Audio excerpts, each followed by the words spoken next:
Buenos días, doctor Humberto Calderón Verde. Permítame expresarle en nombre de nuestro equipo nuestra mayor gratitud por la gentileza de aceptar nuestra invitación para dar inicio a nuestras programaciones de Luz para Todos, un programa radial que estaremos transmitiendo todas las semanas, los días miércoles, de 6 a 8 de la noche. Y quisimos, para iniciar nuestro ciclo de entrevistas, buscar a una persona que realmente representara un ejemplo para todos los venezolanos. Y es eso justamente lo que usted representa para nosotros.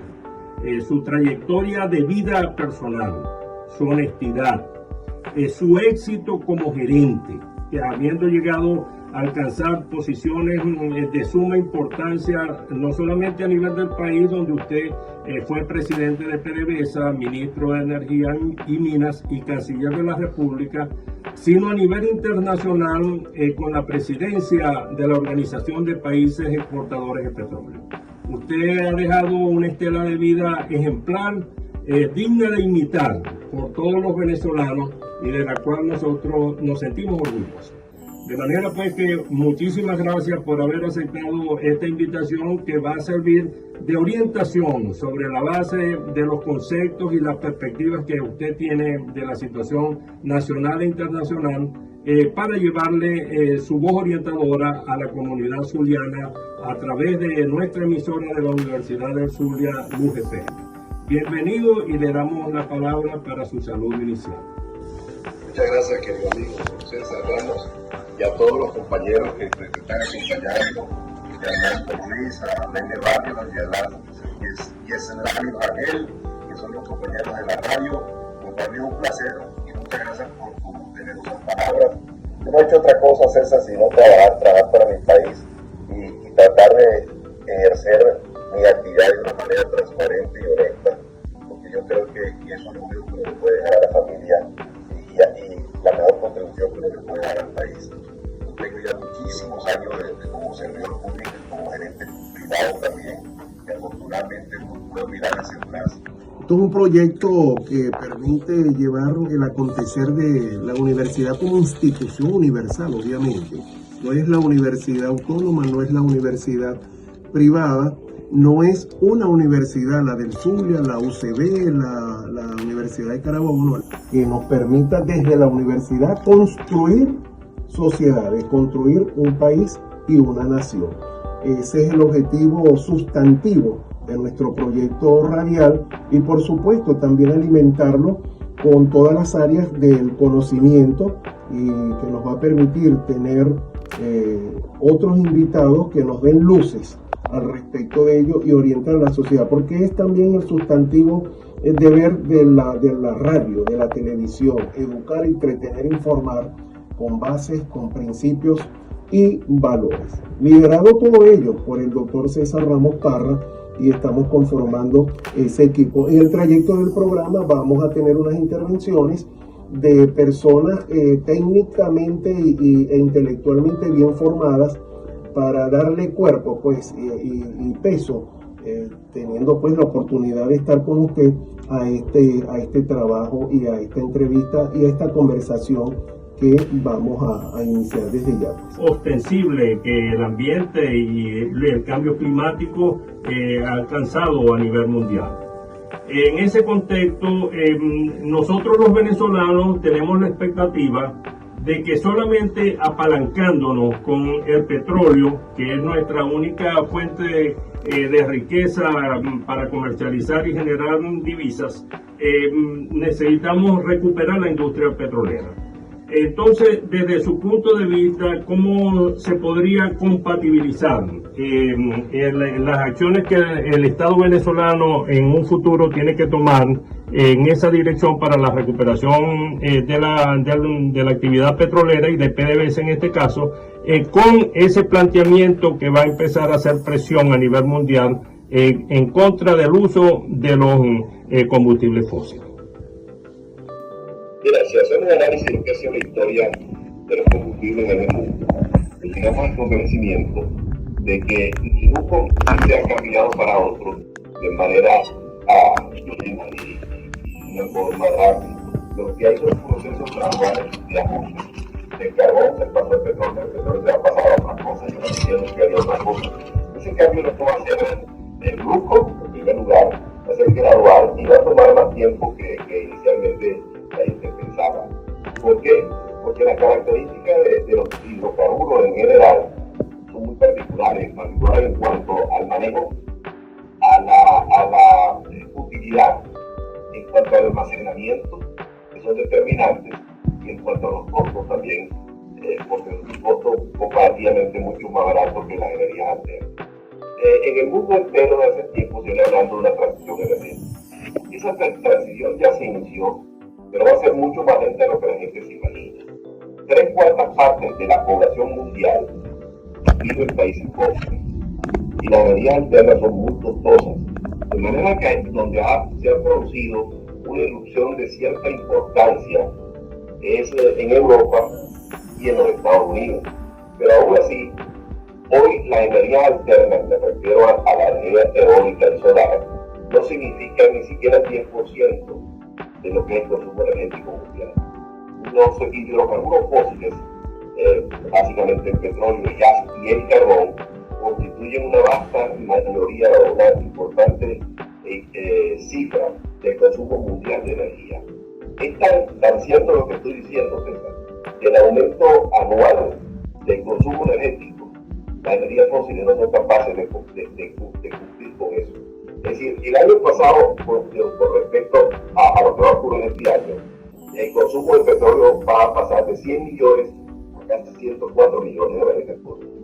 En estos momentos, en el mundo entero, el consumo equivalente al petróleo de la energía solar y de la energía eólica son 5 millones de barriles por día. Es decir, usted se da cuenta con esa cifra la importancia gigantesca que tiene el petróleo y que seguirá teniendo durante estos años. La industria petrolera venezolana, ¿cómo la vamos a recuperar? A través de dos elementos. Hacer una apertura petrolera con todas las LI que permita que el sector privado nacional e internacional venga para el desarrollo de las actividades petroleras y por otra parte tratar de recuperar lo que sea recuperable del petróleo de Venezuela, hasta tanto se decía finalmente que es lo que vamos a hacer con petróleo de Venezuela. Hoy en día, César, el petróleo de Venezuela tiene 200 empresas bajo su tutela. Esas empresas todas pierden dinero y ese dinero que se le merma al ingreso nacional es el dinero que hace falta para los hospitales, el dinero que hace falta para las escuelas, para las universidades, para un salario digno a los trabajadores de la educación, por ejemplo, para presentar algunos de esos. Entonces, todo ello nos conlleva a tener que decir que tenemos que poner un gran empeño para recuperar el sector petrolero. Y la dos formas es apertura petrolera, que establezca realmente unas condiciones propicias para que haya inversión, seguridad jurídica y competitividad. Sin competitividad pues no hay posibilidad de invertir, porque Venezuela no es el único país productor de petróleo del mundo.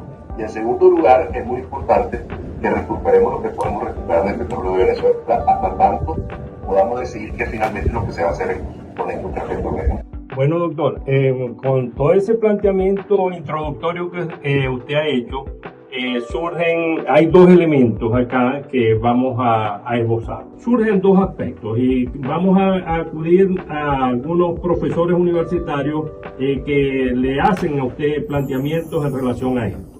En primer lugar, tiene que ver con la fuga del talento humano y en los procesos de descapitalización intelectual que el país ha sufrido.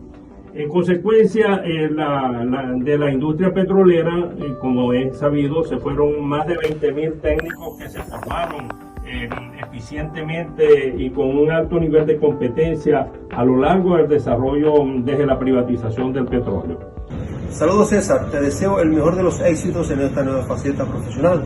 Mi pregunta para el doctor Humberto Calderón Berti, persona con la cual siento un profundo respeto, es la siguiente. En el 2002, con la fuga masiva de los talentos humanos de la industria petrolera y petroquímica, se perdieron algo así como 300.000 años de memoria tecnológica. Al multiplicar 21.000 personas por 15 años en promedio de experiencia. Y eso explica sobremanera los resultados de la destrucción de la industria petrolera y petroquímica en estos últimos 20 años. Entonces, ¿cuál sería la estrategia que tenemos que utilizar para recuperar el talento humano, las competencias, las experticias, para poder elevar el nivel de los procesos y obtener los resultados tan esperados en la próxima recuperación de la economía cuando estemos reconstruyendo el país?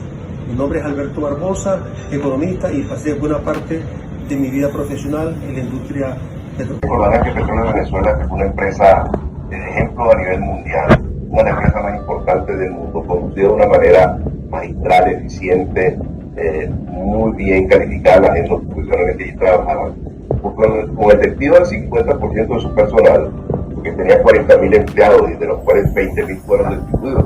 Pero ¿quiénes eran esos 20.000? Eran ejecutivos de primera línea, gerentes, técnicos y obreros especializados, porque la gente piensa que eran solamente la gente de arriba, no, gente de todos los niveles, que en su conjunto le daba un acervo intelectual y tecnológico a la industria petrolera sumamente importante. Esa gente fue despedida y Venezuela de Petróleo tenía en aquel momento 40.000 empleados, la mitad salieron.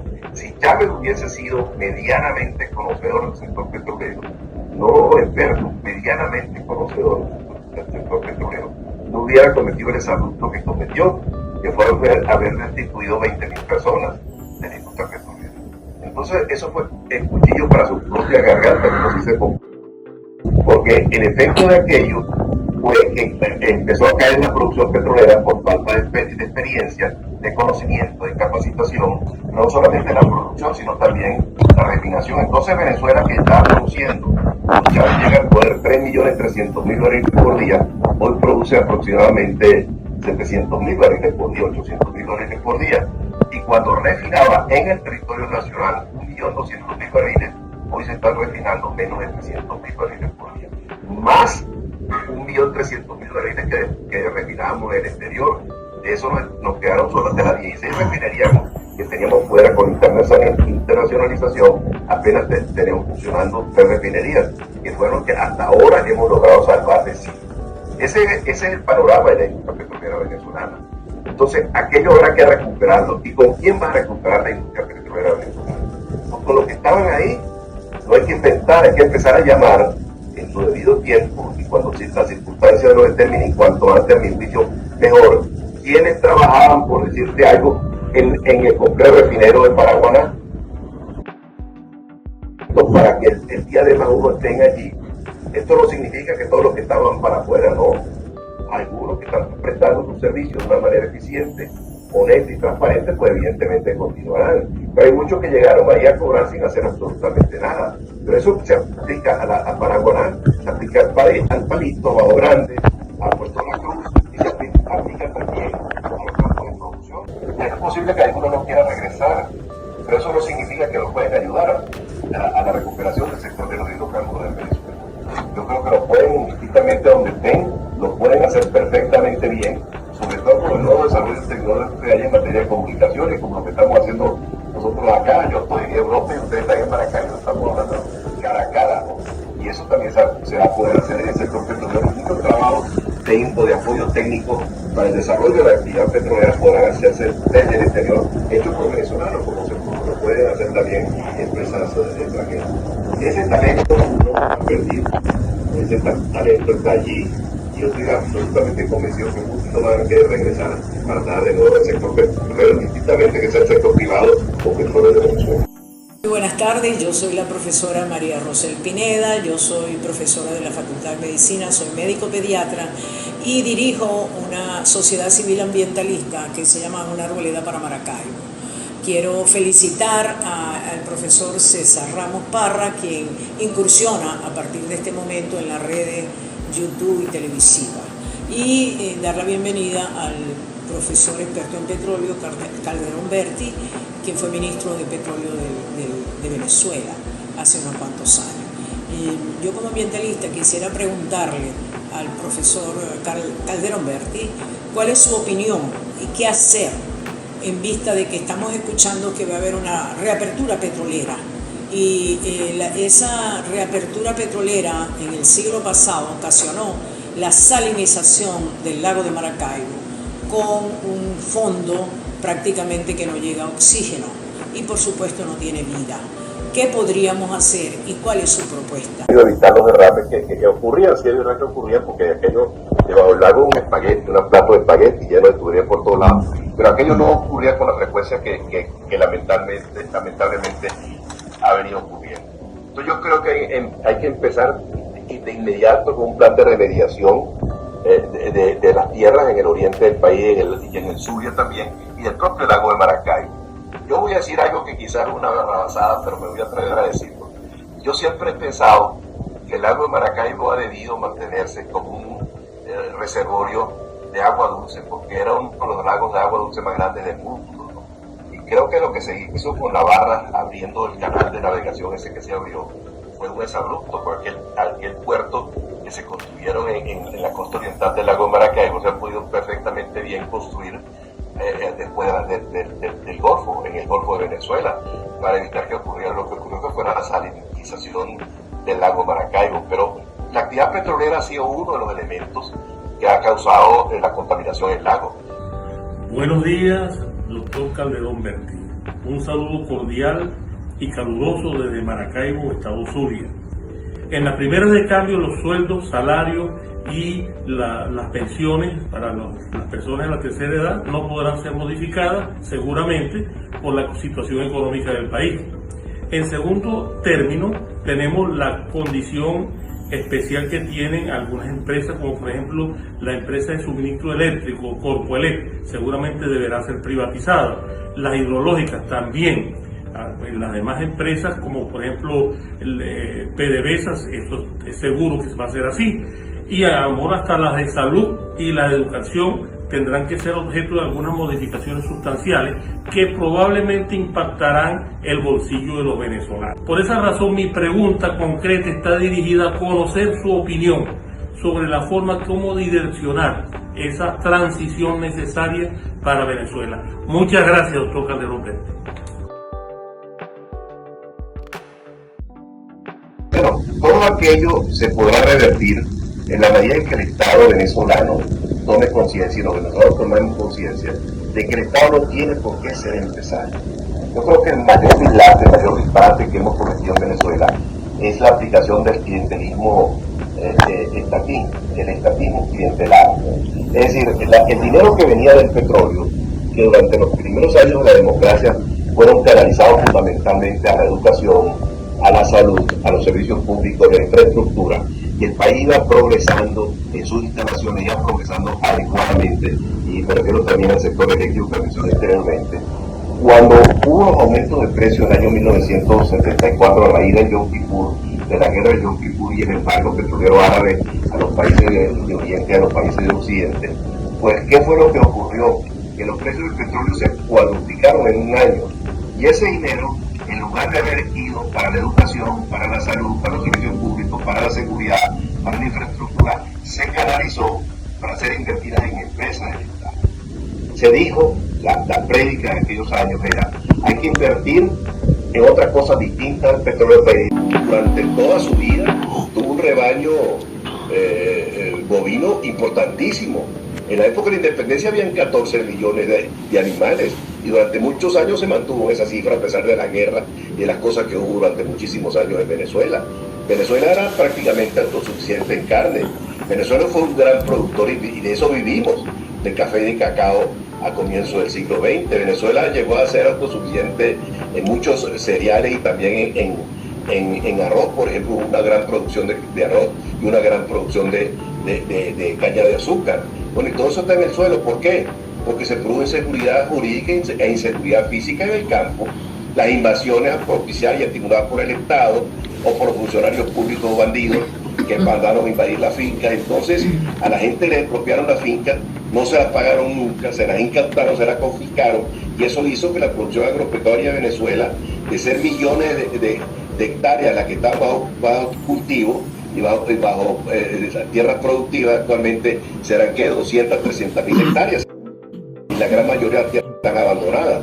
Yo creo que el sector agropecuario, por razones de seguridad nacional y por razones propias del aprovechamiento de una riqueza, evidentemente que tenemos que entrarle de frente nuevamente al tema de la tierra. Pero tú, César, que eres experto en ese tema, sabes que hay dos cosas que son fundamentales. Uno, la seguridad jurídica. Si no hay seguridad jurídica, no hay nada. Y en segundo lugar, la seguridad física. Que lo mantenga como se ve ahorita, sano, fuerte y vigoroso como el niño de la nenerina. ¿Usted lo recuerda? Bueno, y que le envíe pues un mensaje final a todos nuestros amigos que le están escuchando. Creo, César, yo soy por naturaleza una persona optimista. Yo soy muy optimista de lo que está pasando. Lo que ha ocurrido en Venezuela en el transcurso de los últimos meses es realmente aleccionador. Es un fenómeno político, social y yo diría hasta espiritual, lo que está ocurriendo con María Corina Machado. El país se siente identificado con María Corina Machado. Lo que ha ocurrido en los Andes, por ejemplo, niñitos llorando que quieren abrazarla. Ayer en Bolívar, un señor que quería se acerca a María Corina llorando, le dice, los hombres también lloramos. Y le dice, yo tengo 7 hijos, los 7 hijos míos están en el exterior, yo quiero reunirme con ellos, yo quiero juntarme con ellos nuevamente. Bueno, ese es un mensaje que ha sabido captar María Corina y ha sabido transmitir muy eficientemente, porque una de las grandes tragedias que tenemos los venezolanos es la dispersión de la familia venezolana. Mira, cuando uno está muchacho, uno no le da importancia a la cuestión de estar juntos. Pero cuando uno va con cierta edad, que sus amigos se van quedando en el camino, porque se van envejeciendo, se van muriendo, etc. ¿Qué es lo que aspira la gente al final de sus días? Estar junto a su familia, estar reunido con sus hijos, estar reunido con sus nietos. Y hoy prácticamente no existe familia en Venezuela que no tenga un miembro fundamental de la familia fuera. Eso es una gran tristeza. Y yo creo que eso, la reunificación de la familia, el reencuentro de la familia venezolana, es alguna de las aspiraciones fundamentales que la población venezolana tiene. Y esa lo ha sabido interpretar perfectamente bien María Corina Machado. Y eso es lo que ha producido ese encaje entre su mensaje y el sentimiento nacional. Bueno, muy bien, muchas gracias y lo tendremos nuevamente como padrino que ya es de este programa para una nueva oportunidad. Cuando quieran, un fuerte abrazo. Hasta luego, doctor Calderón. Muchísimas gracias.